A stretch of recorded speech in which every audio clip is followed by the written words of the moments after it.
Dhaka medical কলেজে এসে প্রথম যে সমস্যাটা হয়েছে আমাদের হলের সিট বন্টন নিয়ে আমরা সমস্যায় পড়েছি। দেখা গেছে যে দলীয় রাজনীতির ব্যানারে অনেক সিট দখল করে রাখে।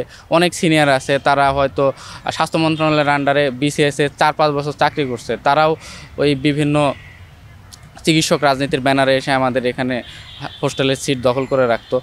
এছাড়া দেখা গেছে অনেক সিট রাজনৈতিক নেতারা বিভিন্ন জায়গায় ভাড়া দিয়ে রাখতো। ফলে আর দেখা গেছে যে ফার্স্ট ইয়ারে যারা কলেজে আসে এসেই তারা সিট সংকটে পড়ে। আর এই সিট সংকটের নিরসনের জন্যই তারা আসলে বাধ্য হয়ে বিভিন্ন রাজনৈতিক দলের ব্যানারে যেতে বাধ্য হয়, এবং ওই রাজনৈতিক দলের ব্যানারে গিয়ে তারা বিভিন্ন মিছিল মিটিং এবং রাজনৈতিক কার্যক্রমে জড়িয়ে পড়ে। আসলে এই যে একবার যে জড়িয়ে পড়ে তার আসলে পিছনে ফেরাটা একটু মুশকিল।